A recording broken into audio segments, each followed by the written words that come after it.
Welcome to the Redvee TV show, supported by Chapel House Cars for the 2025 season. It is still 2025, just about, Kevin.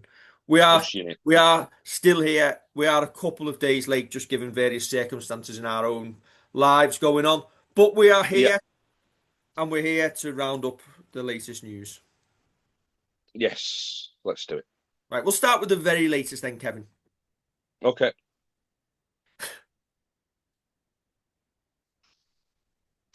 Slow spuds. Yeah, that's for. You're that slow to get onto that then. Anyway, we'll start with the latest.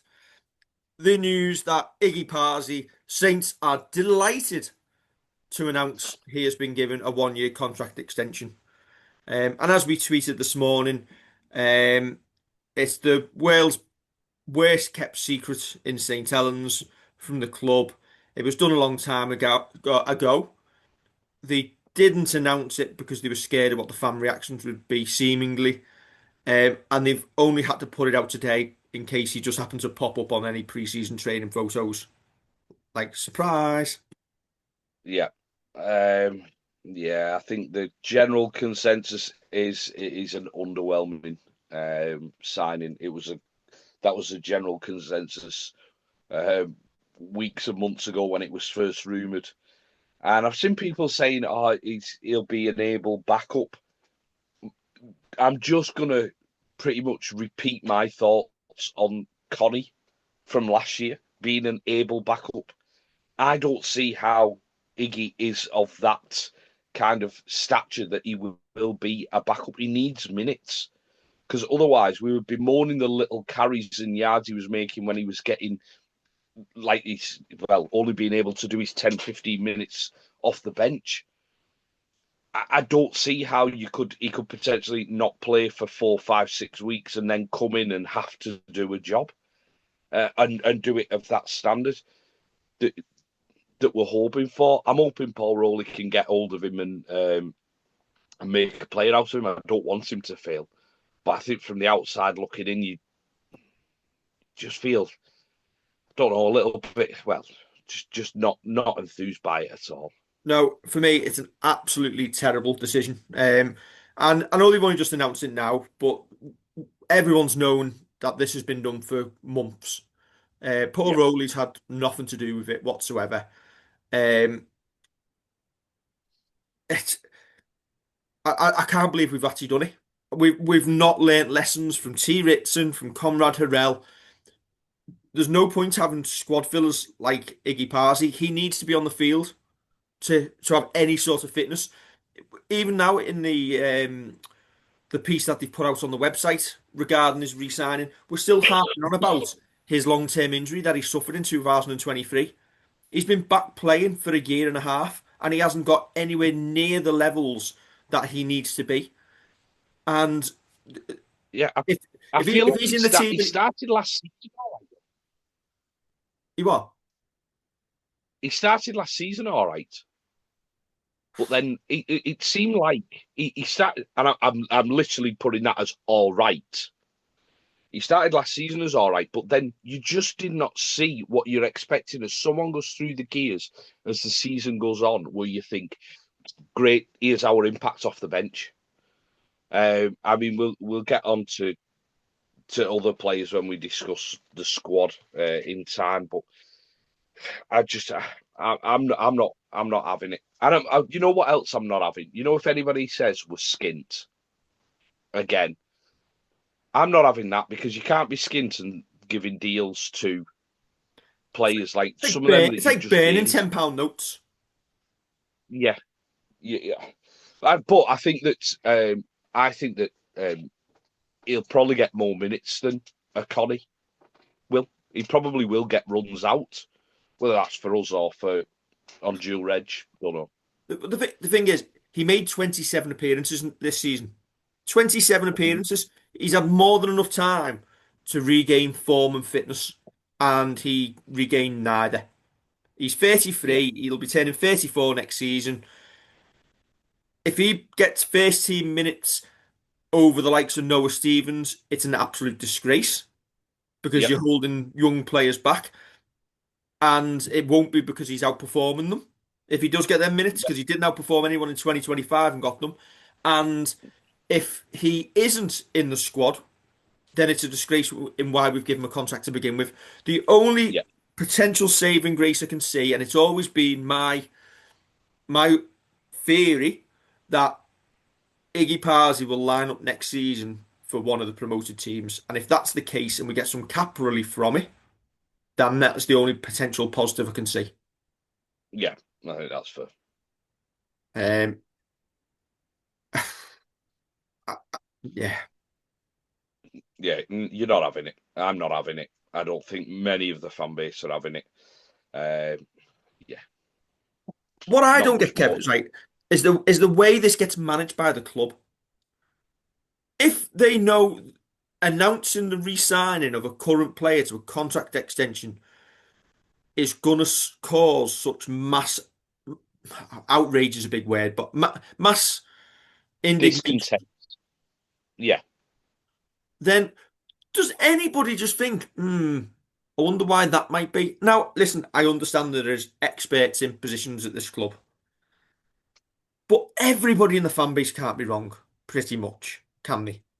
Can they? no, no, no. Yeah, and again, I feel like this is another again after last year. And it's another. I hope he proves me wrong, but I just feel like it's another mistake that we are making again, second season in a row at least.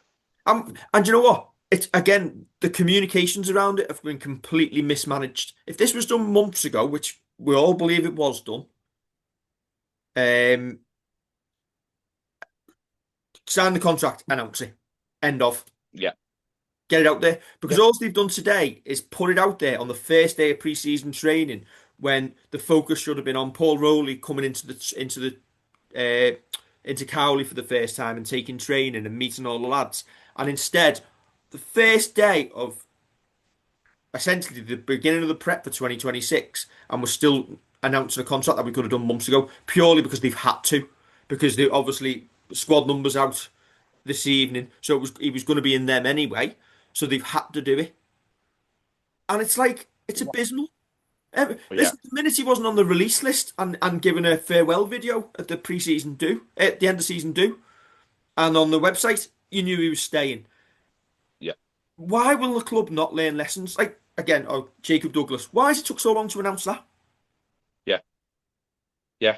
You could have done all this all in one fell swoop, couldn't you? Curtis Sirenan, why has it took so long to announce that? Why didn't you get the Iggy Paasi news out the day before Ciro and at least perk people up afterwards? Instead, you've done the ones that people want to stay, and then you've like pinpricked the balloon Yeah, and deflated everyone. yeah. It should have been. Uh, anyway, anyway, welcome to St. Helens. Joe Shorrocks signed for the 2026 season on a 1 year deal. What's your thoughts on this one, Kevin?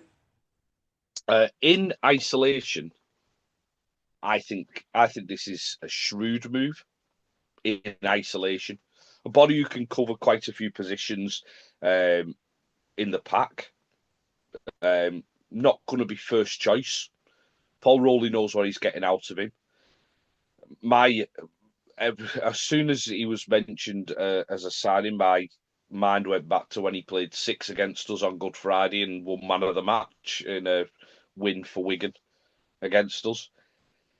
I think, unfortunately for Joe, he is signing, and people are looking at us having a 13 in place after Morgan Knowles is going, and people are putting Joe Shorrocks against Morgan Knowles, which, sorry, Joe, you're not even in the same league as that. Non And I 2026 say, seasons. no, in isolation, I think it's a shrewd move. I think the issue with around the recruitment is we have had at least 6 months, if not longer, to know that Morgan Knowles was going, and we haven't really signed what I would call a first choice 13. Again, this is another rumor that did the round for probably a couple of months, didn't it? I know Mhm. you did it a couple of times that we were signing Joe Shorrocks. Now, if this is one that Paul Rowley has signed off on, given that he's worked with him at Salford, then you'll say, go on, then trust the coach. It's a 12-month Yeah, deal. He's only 25, so he's got something to prove to earn a longer deal. If he's come across and he's not on massive money, which I'll assume he won't be, having moved over from Salford, yeah, and he's not going, if he's just here as a squad player yeah, and not when he's starting 13, maybe. And we might get halfway through next year and go, do you know what? Give him another year, 2 years, if he goes well for you. But again, it's just underwhelming. yeah. I think it's, as I say, it's shrewd because he is the type of player I would have in a squad who you need in a squad. He's someone I don't think is like a T Ritson who isn't going to get game times, or a Connie Hurrell who's not didn't get game time in his last season. He's someone who you are going to need at different points in the season, and he may have to play different positions during the season.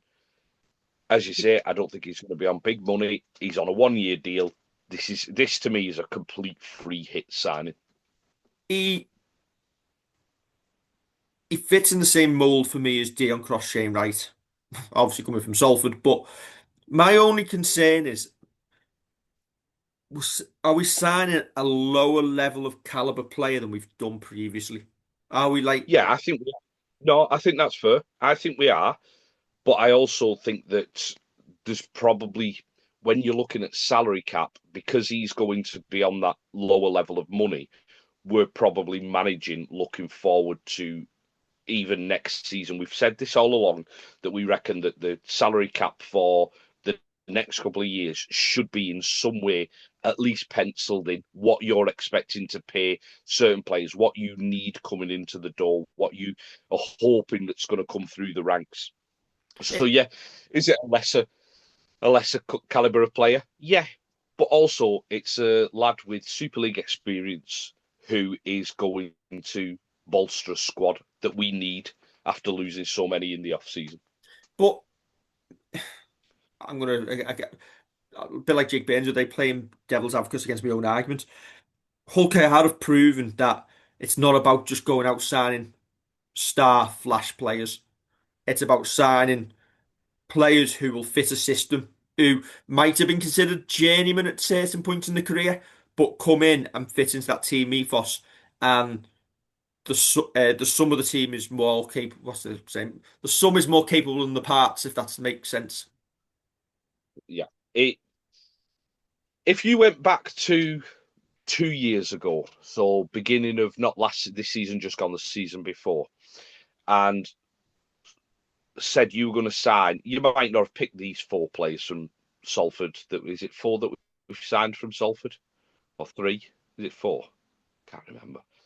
Um, but you were going to pick a couple of players up from Salford, um, a team who were regularly beating us, who were always challenging for the top six. Yeah, you might not have. You might have picked flashier names, but as you say, if these lads fit a system and work well in a system, and this isn't just about Joe Shorrocks, this is about Dion Cross, this is about Shane Wright. If they fit well in that system and they work well under Paul Rowley because they know how he wants to play and they can take other lads with them.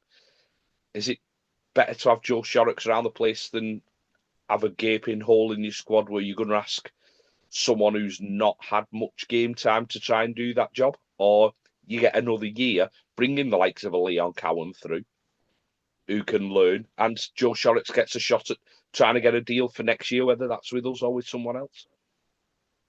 Yeah. Okay. But my main thing is I'm okay with it. Okay.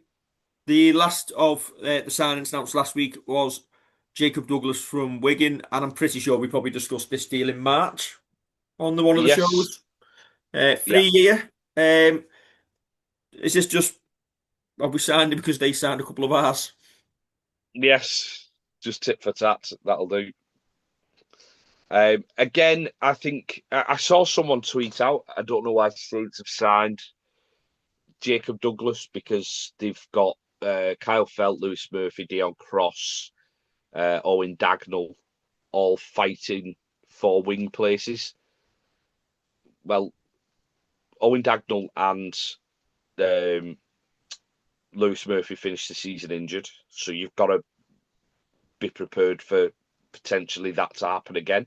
The wingers, they are going to get injuries. It does happen. Kyle Felt showed that.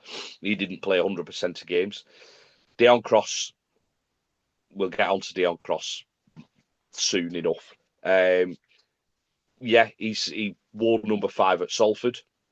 He was seen as a winger under Paul Rowley. Yeah, fair enough, but he may be needed in the centres at times. We've lost T. Ritson, we've lost John Bennison, we've lost Dejan Sambu. So we lost a couple of 3/4 as well, though. Again, this lad is going to come in not on massive money. He must be well thought of for us to go out and sign him. And hopefully he can kick on and make the best of it. Because if he's here for 3 years, he's got plenty of time to bed in. Yeah, and Lewis Murphy's out of contract at the end of next season as well. And you have to say, given his injury record to date, you wouldn't be in a rush to renew him at this moment in Nope. time. He's got a lot to prove next season. And also, Yeah. Kyle Felt is out of contract at the end of 2025.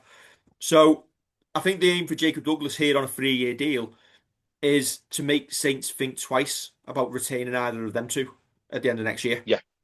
Yes. Yeah. I say it's if you get your chance, do an Owen Dagnall and take it. That's what you've got to do. You've got to make things happen. You can't just come in and almost be, yeah, I'm just happy to be here. Because you get that feeling from Owen Dagnall that he's not just happy to be there. He wants to be Saints' top try scorer, Saints' top meter maker. He wants the ball in his hands at any given opportunity. So if you can take anything from our young lads who've come through our system, it should be that. And if Paul Rowley wants a team with pace on both wings, you could end up with Dagnall on one and Douglas on the other. Yeah. And I think Saints fans would absolutely love that. With Harry Robertson and Mark Pearson in the 3/4. Yeah. Wouldn't be too bad, would it? Few people in the comments going, Matt Pearson doesn't pass the ball. Boring. Had them 3 Wigan fans in the background of that picture never thought they'd make it onto a Saints graphic. No, it'd be like every Fuming. time. That little lad there looks like he knew it was coming. Is absolutely fuming the thought of it. I absolutely hate it. And if that, Bless him. and his dad's in shock. Yeah, Right. but yeah. Whoa, we're flying backwards. Right. Saints have announced 2 training ranges for 2026. The first one, the core range. Um,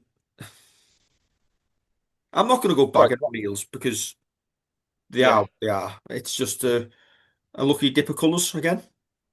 yeah. Looks all right. I think it looks quite smart. I've not been into the club shop, not a chance, as you say. Different circumstances in life have stopped us filming over the past couple of days or so. So, I think it looks quite smart. I think it looks, yeah, it's fine, fine enough.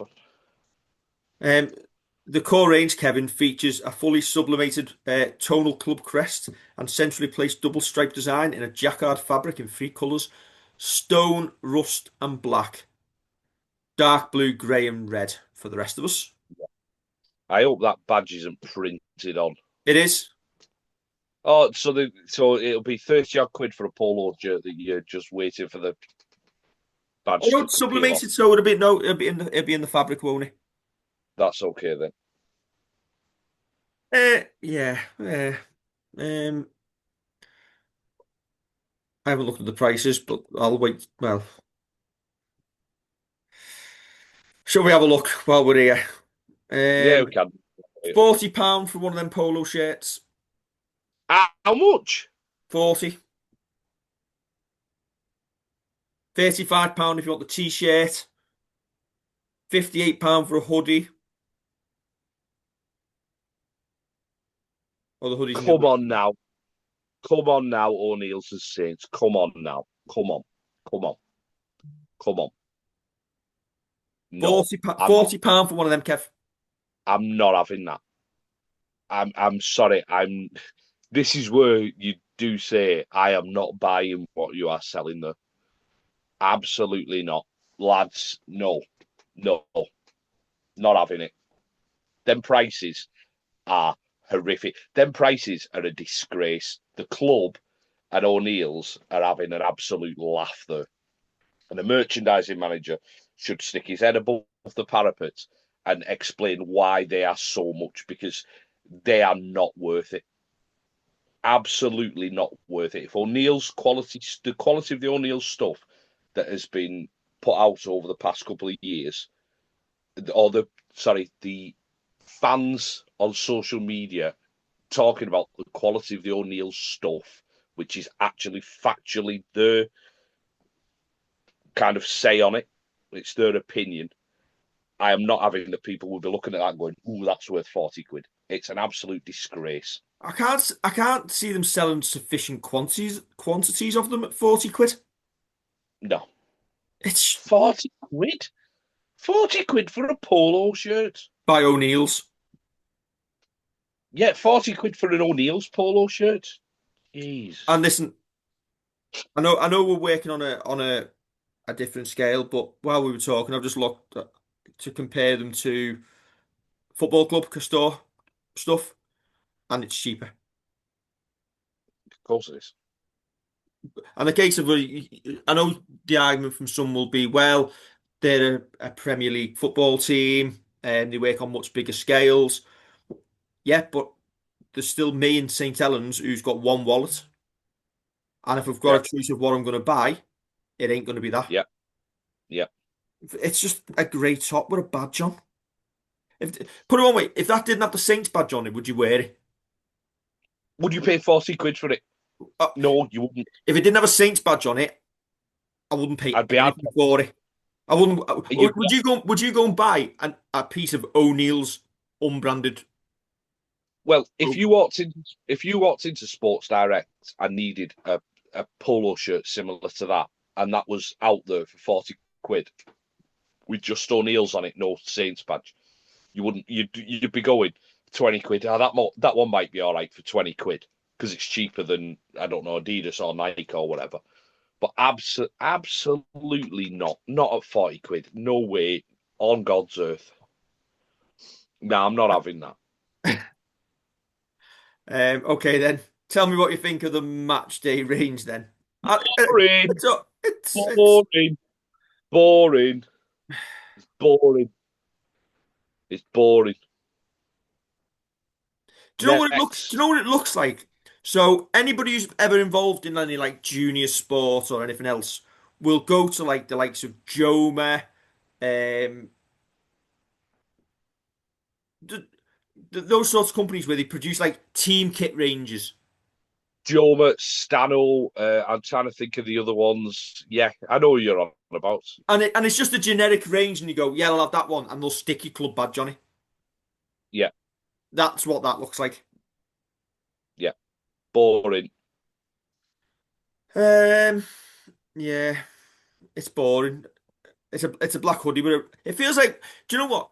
The only good thing is you could probably pick up out a piece of training range from 2018, 2019, and it'd probably look exactly the same. You wouldn't be able to separate the ranges.